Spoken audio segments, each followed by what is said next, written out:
Hello, ladies and gentlemen, and welcome to the Dynamic Duo podcast. Oh, wow. I'm that clown prince of podcast, Travis Snell. I am the Caped Crusader, Dylan Moss. Oh, very smart. You know why that's smart, ladies and gentlemen? Because we're talking about Batman, the return of the Caped Crusaders. Oh, it's the return. Yeah, okay. That's actually the title of the movie, The Return of the Caped Crusaders. Where's is that what the original movie was called? Or I guess that's just kind of his name in the series, right? Well, technically he's the Caped Crusader, but Yeah. they say Crusaders, so they're Link and Robin in that, so he's getting the benefit of the doubt. So Are you sure they're not just mentioning that they got duplicated and there was many of him? could be, but then They might not be giving Robert the credit, is what I'm saying. They might not, but then it is the return of, right? So True. I don't think those have ever been around. Okay. I think we're gonna talk a little spoilers. First of all, we're gonna talk spoilers. We'll do a little overall first, and then we'll go into some spoilers. But to be honest, one of the interesting points is how crazy the plot is. So I think we gotta discuss that. Yeah, we have to discuss it, but it's not a thing where I feel like we could discuss it. And if you heard this before watching a movie, I can't watch it now. Yeah. I think even us telling you it might make you want to watch it more. So, yeah. Because when I thought, and I guess I'll start with my overall. I thought, we were going to have a good time, which we still did. I thought, just a good time. It's going to be pretty basic. The way it starts is them going after the whole gang of villains is back from the originals. And when the whole, TV dinner and the traps, I'm like, okay, it's probably going to be that for about an hour and 20, you know? But we go to, I'll keep that as spoilers until we switch over. They go so many places you wouldn't even believe.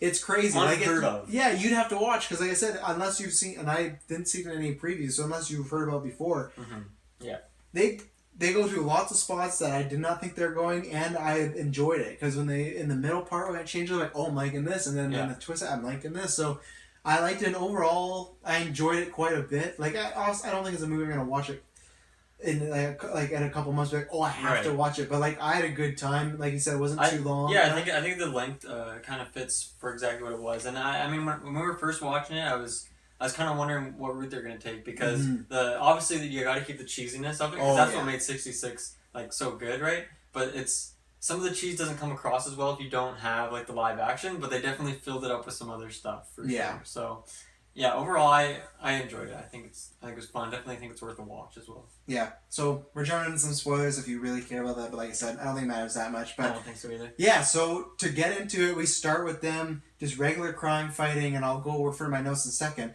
But regular crime fighting to, at one point, Batman and Robin go to space to catch the villains. And then we have probably over hundreds of Batmans in the city. They're everywhere. Yeah. There's you go on any old street corner, there's at least 20 in your One of my favorites was Batman when he had the baby carriage and he had a girl's dying. It was that classic kind of 60s, 70s pink hat with some fake diamonds on the side. Yeah, well I guess we're kind of jumping forward, but with that they have this scene where they're kind of you see the Batman's taking over for all the jobs in Gotham. So the first one is he takes over as the police chiefs, and then he takes over as judge, and then it goes right to him just being the town chef. Yeah. So it's just it's there's a science that goes behind cooking. Yeah. And I guess to preference this, I'll give you a quick plot breakdown if you haven't seen the movie we're watching. So literally, it does start with them just doing the regular old villain thing. Yeah. In the midst of the villain the OG thing, squad: the Riddler, the Penguin, and the Joker, and Catwoman. Yeah, all people from Batman 66. And that's what I was gonna say before.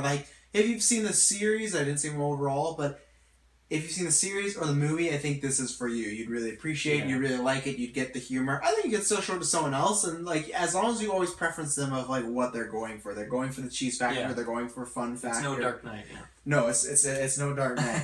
But so literally, they do the regular old. They're beating up the criminals, but at one point during that, Catwoman has this. What is it? It's the Batnip. Yeah, the Batnip. Mm-hmm. And she decides what it's supposedly going to do is make Batman bad. She tries it on Batman. Doesn't work for probably the first half. Well, no, actually, it works for it doesn't work for 5 minutes, because the second he gets back to Wayne Manor, he's being dickish and everything like that. And then so what we're describing, if you're just listening, so Batman, and I guess I forgot, there's a duplicator guy. Yeah, that's kind of what happens first. So the bad guys they're breaking into some science lab and the item they're looking for is a duplicator. So they simply shoot something, duplicate. Yeah, first he copies some cylinder thing, but obviously they're going to use it for something more sinister, right? So I would think, but then you would think. Yeah. When I didn't think they were using it just for a rainy day, more umbrellas. But yeah, so they're trying to get that. So Batman does get hit with this Batnip, and then we're not gonna go through the whole plot, but somehow they stop the bad guys. Batman gets the duplicator gun, and Batman, as Batman, decides he should use the duplicator gun because he needs more Batman. So he literally fires. You can't trust anyone else. Make thousands of duplications of yourself. And this is all the bad Batman. You know, he's very clouded. We find out he later. Fires Alfred. He fires Alfred very briefly, and Alfred just accepts it. Alfred's like, "It was an honor serving you," and then he's going, and he doesn't even say you're fired. He tells him to get out. Yeah, that was heartbreaking. It was very savage. And then they cut to a scene later on, which I really like. So good. Alfred's homeless, and he's just like so it's been like a day or two, and I was mentioning like, wow, he must not have been paid very well because he's already on the streets sifting through garbage cans.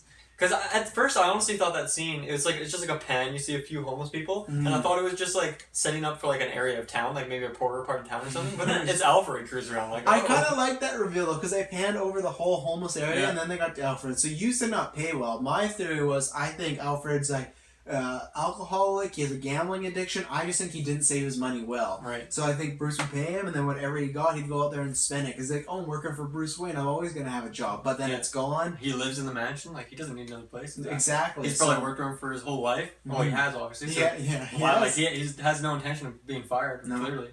But then when he does, he just accepts it. He goes, oh yeah, get out. But yeah, so to continue on, Batman, evil Batman decides that Batman should replace everything. So like Dylan referred to, the chef, everything like that. He replaces Jim Gordon, and it's literally, if you haven't seen this movie, he's literally made duplicates of himself, and it's just Batman, not as like Bruce Wayne doing stuff. It's Batman, like I said, dressed in like a chef's hat, in the cowl. The cowl plus a hat. Yeah, the whole deal.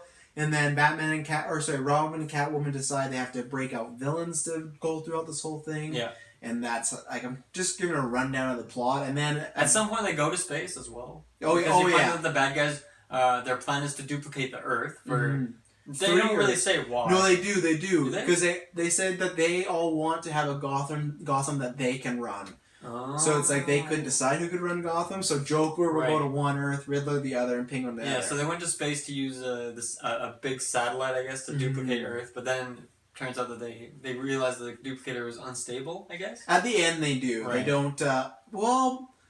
Maybe not, because they send them like I the feel like they wouldn't have cared. I feel like they would have done it anyway. No. But then at the end of the day, even the bad Batman thing is just an elaborate plot by the villains. Just by the way, it's Joker, Riddler, and Penguin, because at one point they kick Catwoman out. Yeah. They say they don't. They try to kill her. Yeah, they try to kill her full on. Catwoman kicks their ass totally, so that was good to see. But they just kick her out. They're not a fan of her. And then at the end, so the bad Batman thing I didn't really make clear, because they say, oh, this was a plan all along. So my thing was, were they waiting for Batman to figure out? And once again, this is Batman 66, nothing, But if you've watched or listened to the Spider-Man retrospective, we break down the plot like it's anything else. That's what we're here for. So their whole thing was they wanted Batman to be distracted so they could rob museums and whatnot, right? Yep. So my thing was, do you think that and I already asked you this, but do you think that their plan was to wait till Batman realized there's a problem and spend hours trying to figure it out, like after he got rid of all the Batmans, and they do it then? Or were they going to do it when Batman was bad with all these Batmans? Because with me, the bad with all Batmans, that to me was just like, there's hundreds of Batmans out there. So it's did they even know that he had taken this Batnip that made him evil? Yes, because remember, Batman says that Joker, it does have in front of him, but remember, Joker laced it with some of his laughing gas. Right, okay. Because remember, at one point you did say, oh, he's laughing a lot like the Joker. So they did, that's one thing I did like, that everything were like, oh, that, they kind of explained it. Like, this movie had less plot holes than some real movies I've seen this past year, which is crazy, but it's like, when you're like, oh, why is he laughing so much? But it's like, oh, Joker laced it. So yeah, I think their plan in that case was pretty much to, Batman, he's going to be distracted, he's not going to be paying attention, he thinks that they're in jail, so he's not going to be looking for them. But the only problem I have with that is that they're just like, obviously they're still in their costumes, which obviously that's the characters, right? But still, like, if you're just the Riddler still roaming around town robbing museums, Batman's going to find out in not too long that the Riddler is clear, like, he's going to put two and two together in not very much time at all. And he does. He is the great Cape Crusader. So they thwart the criminals in a very outlandish. Well, they don't even reveal if Riddler is alive or not, because at one point, finale, but they don't, because finale takes place on a penguin blimp, of course, and that's what I mean. This movie is great. Like anything, like you got your classic, like Bat antidote, like anything's Bat this, anything's the one-liners from Robin are great. Like it's always holy something. That all stays. Like it's all stuff that if you're hoping you're gonna enjoy this, you will. It's not like, oh, this is kind of lame. Like they deliver on that, but so it's this penguin blimp, and I don't think Riddler dies because. But hang on, but they don't show a move. Hang on for the viewers. He falls from the blimp, goes into a dress, and literally falls from the blimp onto a car, and he does not move, and we don't see him after. But right before he flops onto the car, he bounces off an awning, which clearly is gonna. I mean, in realistic terms, he would go through the awning and die. But in terms of this, he bounced off it. Clearly, that takes away a decent amount of momentum, and then he lands on the cop car. And then you have to imagine, since he landed on a cop car, they probably just sent him off to prison right away. But is my theory valid? We don't see him move. But does anyone else die in this movie? No, but maybe they say kill. It's not like a Spider-Man retrospect. It's not like the old Spider-Man where they distinctly don't say that and like they don't show blood. He says he's gonna kill Robin. Yeah. No. I'm sticking with unless he appears in sequel. I think he's dead. You just want him dead. I think he's dead. You want him dead, man. And then what? Joker ended up going to like a clown like. Yeah, that was a really weird scene. So yeah, Joker. He jumps. Well, he kind of. It's kind of his choice. He jumps off of the blimp. Before he jumps, he turns to the Crusaders and farts at them, and then jumps. And it's not even a negative. That did not need to be in there. It didn't, but I still. I don't know. It didn't, but I still laughed, so I can't say that it was bad. But anyways, continue. I wanted to point out that he farted. No, because it was a really elaborate scene. So he jumps out. He jumps off. Yeah, he hits him with the fart, and then he jumps off the penguin blimp, go into a circus that just happens to be in town. Oh, of course, right below. Yeah, so he goes to the roof, and then lands right on that trampoline that the acrobats use, because, of course. And then he's riding around with some other acrobat. He goes on some, ball. There's a bear, juggling on a ball. Yeah, like those so elephants. He kicks off, he kicks off the bear, and then he's riding around the ball, runs into some elephants. Like, it's a jam-packed scene. Like, there's a lot of stimuli. There's a lot of things to analyze that are going on there. Mm-hmm. And then he gets paired up with a bunch of other clowns and sent off to who knows where. Clown school. Clown university. And we literally just watched it. What happened to Penguin? I don't remember. Penguin. He fell into, I can't remember exactly what broke his fall, but he ended up in a pile of fresh fish. Right, of course. And then he kind of leaned back and just kind of gave up, and then you see his hat kind of flop and land on his belly. Well, it's kind of funny. Which makes sense, the penguin and the Well, that's what I was going to say, right? and this is why I think the Riddler's dead. It makes sense. The penguin falls in fish, saves him, it's like kind of haha funny. Yeah. The Joker falls in with the clown circus. Yeah, but what would the Riddler fall? But these people could think of something. They thought of how Catwoman and Robin could be true. A bomb blew up, and Catwoman and Robin survived because Robin had an spray?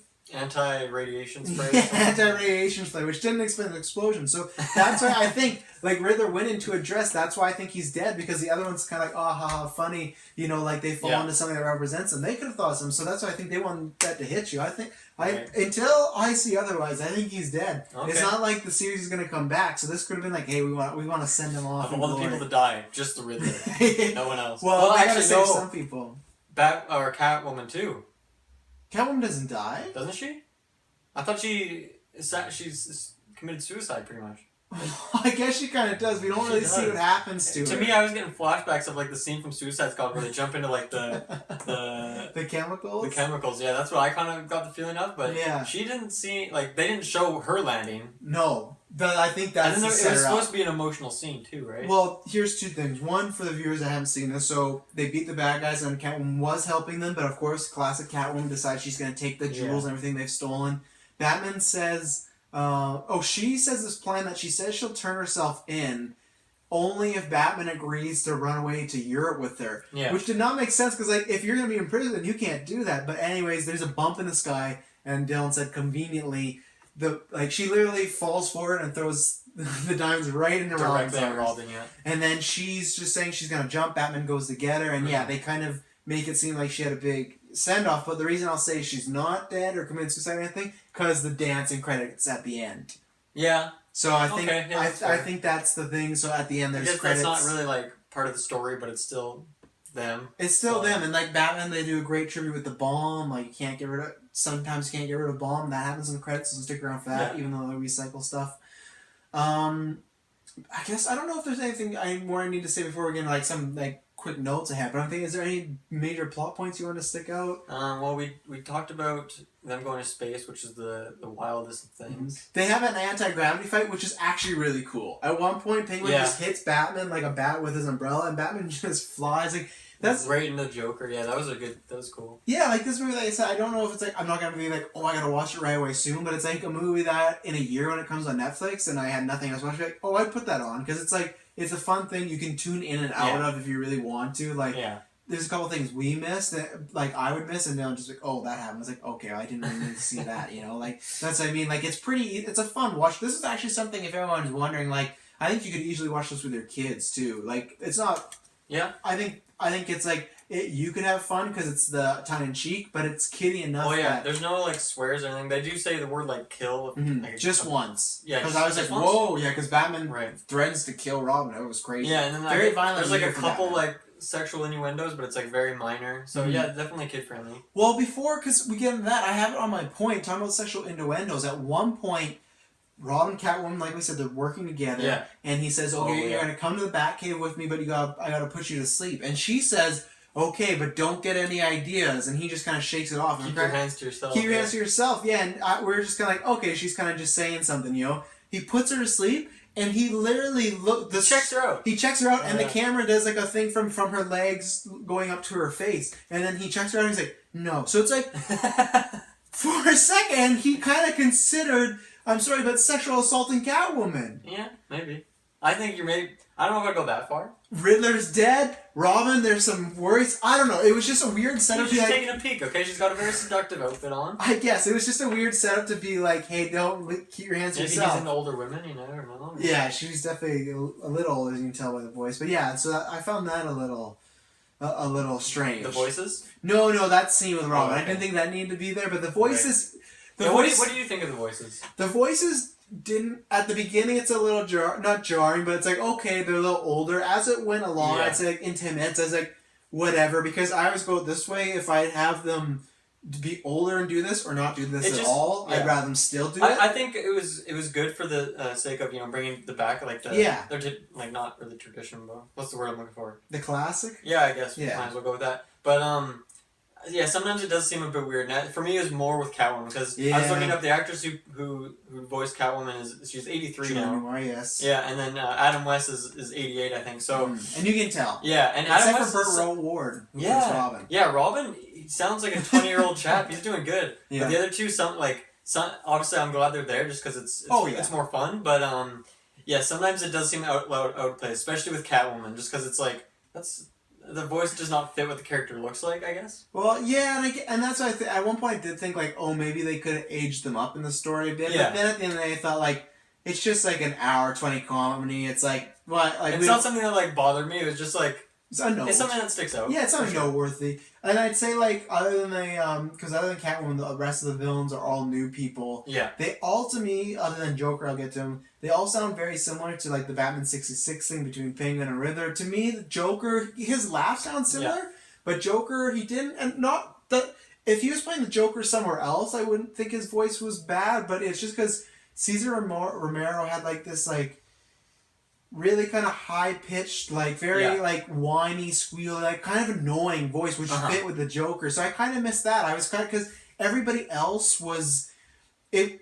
It would make more sense if they were doing different versions of the voice, but I felt like everyone else was doing impersonations of the character, and he wasn't. And that's the only thing. It wasn't awful, but it was, to me, I was disappointed that he didn't. It wasn't great. I thought his laugh wasn't bad, though. Yeah. I think his laugh was good. It was just when he was talking, he was like, this doesn't really sound like Batman 66. But yeah, fair enough. I'm trying to think if there's anything else. I liked, I have points that I'll get into, but just before I forget, at the end, when Robin and Catwoman, they bust all the villains out, they had people like King Tut, they had Mr. Freeze, they had Egghead, who I was telling Dylan about, and we got... I liked those, because like, even though I don't have like the nostalgia value of those characters, I still like that. I can see that they're clearly from somewhere, and I like them. They're little creative characters. And just seeing Egghead's card with like explosive eggs, ice eggs, so Explosion, cool. Yeah, like I like Egghead just because it's like, it's so, like for that series, it makes complete sense. Yeah. Like, and when I watch... Some people have a belt, with all like the bat belt with all the items on it, and some people have a carton of eggs, How'd you feel about that stare down with Batman and Robin with the belt?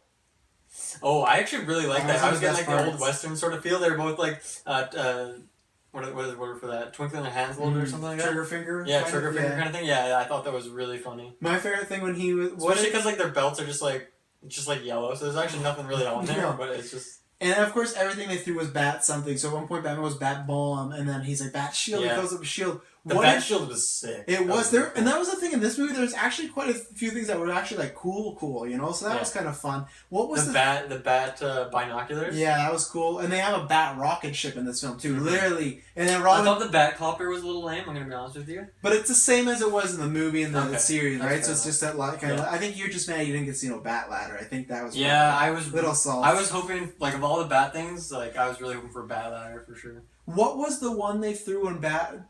Did Batman? It wasn't like this is an example, but he threw like bat gas bomb and bat knockout gas and then bat wake up gas. Yeah, that was really cool. They both just threw it and exploded together. Yeah, that was lots of fun. Yeah, that was a good scene. Yeah. So I have some points. A rundown. I thought the credits were really awesome at the beginning. Mm-hmm. They had them like in like kind of like their own like comic books. It definitely was comic booky for sure. Yeah, and like just to I guess we could quickly talk about the animation. I was just gonna say that. Yeah, we should get to that. It's like we've been doing this for a year or so. It's almost like I know you or something. Yeah. What did you think about the animation? I actually thought it was really good. It was like kind of the first thing that stuck out to me because for me it was like a lot of like the facial expressions like looked really good and stuff, and like particularly like Joker's hair, like the way it flowed and stuff looked really nice. Yeah. They also do this thing where like sometimes they have like kind of like a 3D sort of scene, and I love that because it just reminds me of Futurama. Because they do that like rarely, but they throw it in, and it just looks so sick when they do that. With this, I think they did with all the vehicle, like most of the vehicle scenes. Yeah. And so I really liked the animation. I thought it was really crisp, really nice, nice and colorful for sure as well. Mm-hmm. And yeah, everything just looked really fluid. You know what I mean? Yeah, like that's the thing I liked about it, that it looked updated, but it still had that retro feel to it, and that's the thing I liked the most about it, that it had its own kind of vibe to it. And I know they would never do it, but it's the type of animation that if they were like tomorrow be like, hey, we're gonna do like a 20 like episode like series, just one season. It's like and knowing that animation, I'd be like, oh, I really liked it. Like I know not from what we saw look bad. It was just like the whole way through with, like you said, the 3D stuff with the weapons, with like the bat rocket and like the gravity fight. Like it never at any point seemed kind of weak or just kind of lame or it didn't fit. Like it all vibed really well. So like that, I think that was a big thing. But yeah, that was right when the credits started. I was like, okay, this is lots of fun. I think you said a lot of things, like their facial features good. This is just a small negative. I didn't like, we talked about many times, at some points Batman has this like circle on his head and it's to represent like he's in light. But there's many times... it was like a reflection, but it did look kind of awkward. Yeah, there's many times where it didn't look like something like that shouldn't stand out, right? It should just be kind of there as like... Yeah, and I think like I get that they're trying to do this shine on his head, but ultimately like they didn't need to. So for any time for me, it kind of took me out of it. Well, I think the weird part of that is that like Robin, obviously he doesn't have like a cowl or anything, but just his hair, like he didn't have any sort of reflection to like show light or anything, so it seemed a little disjointed, a little disconnected. Well, and to me there was times where, because he had a light in all the scenes, and to me there was times where it's like they didn't need that. So I don't know, I'd have to maybe to watch the series again over and see, maybe that's a thing. Maybe in every episode, maybe his cow's just that shiny. That was always like, so maybe it is a tribute. But for me, maybe one scene you could have had it, but I didn't think that, like he literally has it the whole movie. So it was alright, but like that was like the little negative. I liked at the beginning of the movie, the villains to start off their plan were disguised as a band. Very clearly the villains, but it's just classic like Batman 66 stuff. Disguised as a band. Super cheesy. Gotham Palace. What was her name? It wasn't Marilyn Monroe. But it was like Monroe. It was like... I don't know. Marilyn Monroe. It was pretty much Marilyn Monroe, but it was just like play on Mariah words. Monroe or something. Yeah, something. It was just like a play on words, kind of. The Joker has a guitar gun, which I quite like. Oh, was that a gun? Yeah, well... I didn't know... did he actually shoot it? He did. It shot out tape that tapes people up. Oh, is that... So it's not bullets, but it was tape. Alright. So I quite like that, and I would like an action figure of that when you're ready to make that for me, DC. That's pretty... Yeah, that'd be pretty fun. Well, that's what I say from this movie when I talk about the cool stuff. There's so many things like the Bat Rocket. I want them to make toys of it, because I would love to have these on the desk. Those bat binoculars would be so sick. They'd probably cost like $1,000 in real life, but I would want them. I liked. Well, even if they're just super cheap, but they just looked cool. True. Just as a thing to have in the back of the cast, you know, like a little... Swear every once in a while. Watch the movie just for that. They're great. But I did like in those scenes, they flashed... One time they just do like a single of the town, the spotlight of them doing this. Looking around, keep looking around for the listeners. And at one point they just like look at each other. The classic cheesy animated thing. It was just good. How long do you think in length is that pole in the Batcave? Because... In the TV show, they literally just go, they hit the button, they go, you drop down. In this movie, the bat pole to the cave is long. Like, if you slipped, you die. And because the thing is, too, in the first scene, because obviously in the 7s and 66, too, were the first iconic scene where they go down the first time. So they're going down for a bit, and, like, they're going down, actually, I should say they're going down for a while, and then they start to, like, get the costume on. So they're going down for a while already, and then they start putting the costumes on, which takes a while, and then they go down for, like, even longer. So I wager it's, like, a solid 200-300 meters. Like, that is, it's pretty hefty. Yeah. I don't, and that just makes me question. That reminded me of their property. That's very damn massive. Yeah. And then, well, I guess if you gotta hide a rocket, you gotta dig. That's true. That's why it's long. I didn't think about that. And that's why the scene with the maid. What's her name? Aunt, or is that Aunt? They kept saying Aunt something. It's I can't remember. Is that his aunt or? It's Aunt something. I'll check. Or they just call her that. I don't know. No, it is Aunt something. She's a character that doesn't actually exist, just in that show. Right. She's not. She's not from the comic book. No, she's not. Well, anyway, so the point, she was, because she almost stumbled upon the Batcave because their button to get in there in this show is like they have a little Shakespeare looking sculpture thing, and so yeah, she was about to discover it. I'm thinking if she goes down that fire pole, Harriet, yeah, I'm thinking if she goes down into the Batcave, she's done for. Like, there's no way she's making that 300-meter drop. And she's not gonna be expecting it. Like, you gotta get that landing on that pole right. If not, you're a goner. At one point, they have to park the car. They walk across the street. And they do this really cool thing where Batman and Robin are literally using the crosswalk, and Batman decides to wave at the cars, and then he waves at one car again. Yeah, I thought that was hilarious. It's like when you're walking on the red carpet, you're waving to the fans, but he's just like that's not what you do in real life. And to me, that it was little stuff like that, like also they're on the joke, but it was little stuff like that constantly like kind of made me laugh, and I was like, okay, that one scene where Batman like leaves Robin, so he has to he's like, oh man, I had to bike home. Yeah. Sorry, Robin, I couldn't listen to their semantics or whatever. But no, who are the writers of this? I'm going to give a quick shout out because who wrote this? Writers Michael Jelenic and James Tucker, and there's 3 more credits. Sorry, I can't go there right now. But I felt like the writers who did this had a good understanding of Batman 66 and the overall of it, so I like that. Like, there was a lot of one-liners. Do you feel like there was too many? Do you think it was just right? I definitely don't think you could say there was not enough. I think there was definitely quite a bit. I think it was too many, but good. I think if it was just the amount of right, you'd find it kind of feel weird. I feel like them having too many lines kind of fits the show. Right. Because it feels like that's something that was in the movie and in the TV show. So, like, there was too many, but I liked that there was too many. And he had a lot... He had a lot of good ones, he had a lot of bad ones, but it kind of made sense. I think it definitely fit with the team, with the theme. So I have a few written down here. One is like when they're in a car chase, and then I think it's the Riddler. He like makes a big like fissure in the ground so they can't cross, and then Robin hits him with the quick holy trench warfare. That's a great one. At one point, Penguin. This was just like a quick one, but great quivering jellyfish. I just felt like that was very. Very creative. Very wordy. Very wordy as well. Holy entree Batman. We gotta explain the context for that one. So at one point, it was kind of confusing because they're on this conveyor belt, Batman and Robin, on a conveyor belt on a giant, because they're in a frozen.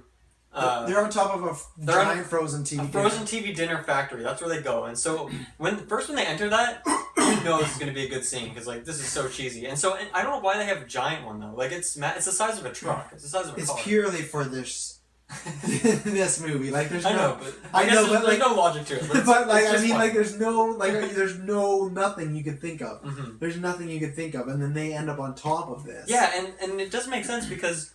You were mentioning, like, why don't they just slide off? Like, why don't they just roll off it? Because they were not tied to it in any way. Well, at one point, Batman makes a big deal about... The problem is they're going to go into a giant oven, for those who haven't seen it. Yeah, he's going to go into an oven, and Batman says that if he uses he puts the ropes in the lemon custard, that's going to, like, loosen his grip. Yeah, so it's, like, acidic or something. Yeah. I was like, where did that come from? But, like, literally, you could just roll off the sides. They're not tied down, so... And then even when he did get the shackles off, he, like... opts to use like a batarang like grappling hook to get over there rather than just like pushing them off. I don't know. It was kind of strange. And that's where Holy Entree Batman. Holy Entree. And then Holy Trojan Horse was another sneaky one. I don't think that one had any relevance to like the scene. It was just like a funny just one. Classic Robin. And then I can't remember the context for this one, but it's when Batman's being an asshole, and then Aunt Harriet comes in the room or something, and he's like, va va boom, groovy groovy. What was the context for that one? No, it was when he was watching TV or something. He saw a girl. I thought he saw a girl and he said that. Right. Maybe he was watching Gotham Palace. Maybe it was the Monroe. Yeah, because I thought it was towards a girl. Because there was quite a few, like, kind of... But there was always in the movies, TV shows, like, sexual innuendo. So there was quite a few of those. My favorite Robin line was at one point, Catwoman was saying how Batman should be bad or whatnot, and he says, when heck freezes over. Just like the classic, like, has to lay it on there. When the HE devil hockey sticks freezes. That classic. Yeah. I don't got too much. The other thing I had was I liked at one point Batman gets a little dizzy. Then he sees 3 Catwomen. Yeah. And I like that. Yeah, that was a cool Easter egg. Yeah, that was a callback to, like, Julianne Newmar was there. I don't know the other two, but I've seen them before. The other 2 actresses that play Catwoman. So that was cool. It's like someone myself as a Batman fan, like, oh, that's cool. Like, little stuff like that they did acknowledge. They did the part where they were literally doing the rooftop thing sideways, but on the spaceship this time. Right, yeah. So that was cool. Like, this movie to me is like, and even I think if I watch it again, there's probably stuff I didn't catch. It's like filled with like fun little Easter eggs. And then you already mentioned it, but the bomb, sometimes you just can't get rid of a bomb. Like, yeah, and the credits, he's running around with 3 at one point. Yeah, he's juggling like a ball. Yeah, that's another good Easter egg there. My only negative is at the end, like kind of real negative, is at the end when you have Robin and the villains fight all the Batman, and at one point, Alfred helps him out. He gets an antidote into Bruce, and Bruce is all good. And what happens is, it sets up some plot stuff later, but all the duplicates start going away, and that's how Batman figures out, oh, the villains knew this wasn't a good thing, like it didn't work, so there must be a plan. But I was still hoping that we were going to get a scene with Batman fighting, like, at least 10 Batman. They kind of set up, they're looking, and like, even if I wish that they would have been fighting and then they start disappearing, almost like classic Batman 66 when they punch guys. Right. It's a little negative, but I just wanted to see Batman fight Batman because I thought it would have been a cool thing, and that's like the only time you probably you don't really get the opportunity very often, right? So you might as well take it when you can. Yeah, and I feel like that's the only thing they missed out. That was the one where like, that could have been funny, that could have been a good punchline, but oh well. But yeah, I looked up my notes and like, there's one good thing where both they have scuba suits and space suits that have their logos. Batman has bat ears on them. Yep. And their scuba suits are literally have the cape on their back as well. Oh yeah, why not? Right? Yeah. So yeah. The other thing I wanted to mention is the Catmobile was super swagging. I love that thing. I would definitely drive that around. It had like a little tail on it. It was just black and gold, super crisp. Clean looking car, man. That thing was nice. Yeah, no, I was just saying, I looked at all my notes. I've mentioned everything every once in a while here and there, like we've talked about it all. Is there anything in particular that stuck out to you? I guess there wasn't a whole lot of music, but for the couple scenes where they did have music, it was pretty classic, nice. I don't know. Yeah. I always look out for that, but there wasn't really anything that stood out too much in terms of music. It was just a good score for 66. Basic, yeah. Yeah. Overall, you want to give... Are we going to score this, or are you going to thumbs up, or what are you going to do? Well, that's what I was thinking about when we were... It's like when we first did overalls at the start, I'm like, I don't really know how you rate this kind of thing, because it's a movie, it's an hour 20, I guess. Yeah. Yeah, it seems pretty short, I guess, but I think it was the perfect length, and I don't think I would have wanted it to be too much longer. No. But yeah, there's a lot of really fun stuff going on between the car fights and the going to space and the anti-gravity fights and those little the Eggman and all those other little dudes that are in there. Yeah, I thought it was really fun. I definitely prefer Batman 66, like the live action. The live action, just because I mean I've only seen it once, I guess, so maybe I don't remember it fully, but maybe watch the series one day. It was just so cheesy, and this was also cheesy. I don't know, it's fun. I think because I really don't live action, the animation makes it less cheesy, because seeing people in costumes do that stuff, I think that's what adds on to it. Exactly. That's what we were saying. That'd be funny if they actually got them back for live action, because they're like 80 years old now, and they just... Or we said even just get some newer actors and do it. Like, if they were okay, or when they pass on, like, I wouldn't be opposed if someone said we're going to do a 66... super cheesy live action Batman, I'd be so down for YouTube series... Do it. YouTube series? Yeah. So you're just going to say it's overall good? You're going to give a score? I don't know. I give it like a 7.5 or an 8 or something. I don't know. Yeah. I don't think it deserves a score of any kind. No, I think it's something that if you like Batman, and especially if you've seen Batman 66 or you watch the Batman 66 TV show or something, I think you'll have a lot of fun watching this. And even if you're not, I've just become a Batman fan in 2016, and I still really enjoyed it too. So yeah, I don't know. I think it's definitely worth a watch. Yeah, Get some friends and just watch, make some jokes on it and stuff. Yeah, there's a lot in there. Yeah, it keeps the pace up, so there's always something going on, something funny to laugh at. You know. Yeah, no, I agree. I think for me, I'm not gonna rate this like I rate other type of movies. I'm gonna just give it a 9 because the only reason is I'm just doing this on like stuff that I liked and didn't like, and for me there's only one thing I disliked, and that was Batman not fighting the Batman. So I can't give the full on 10. So this is like kind of like, if it's not like a real movie, it's kind of like a fun rating. I'd give it like a 9, an 8, somewhere in there. But overall, I guess my rating would just be like Dylan pretty much just summed it up. Like, if you like the same stuff, you're gonna like this. It's a fun time. I'd say definitely go and watch it, buy it if you want to. Yeah, it's not even that long, right? Like, it's just... No, it's good. What I was gonna say is if they do another one of these, are you gonna be watching that? I think so, definitely, yeah. Well, good. You got to see the fate of the Riddler. Good, because they've announced... And Catwoman. They have announced it. They announced it at New York Comic Con. Oh. I was going to mention it on the cast when we did it live, but I didn't want to because I wanted to save it for this. Nice. I think that'll be a lot of fun. They haven't revealed too much, but they revealed Two-Face is going to be the villain, and good old William Shatner is going to be voicing him. Really? Okay. So it should be interesting. So, yeah, so that was it. That was a not too long of a review, but... What can you expect? It got exactly what it deserves. That sounds very negative, but you need does, got exactly what it deserves. I think the tone I said it in, I think you know that I'm not making fun of it. Yeah. Well, ladies and gentlemen, I thank you very much for tuning into this. You can go to geekverspodcast.com so you can find all our social media on Twitter and Facebook. You can find us on all many platforms. SoundCloud, Stitcher Radio. iTunes, YouTube, Google Play, the whole shebang. The whole shebang is not a website, that's just what we're saying. Yeah, I think I said YouTube, but if not, that's... And Twitch. YouTube and Twitch, that's where our video versions are. If you like what we do here in the past, or if you've seen the future and you really like what I do, head over to Patreon, throw us a couple bucks. If not, throw us a rating and a sub on iTunes. Anything. If you like this, show a little love. If you don't, then I don't know. We'll try better next time, I guess. But if you do, help us out so we can do more reviews like this and everything like that. So until then, we will see you later.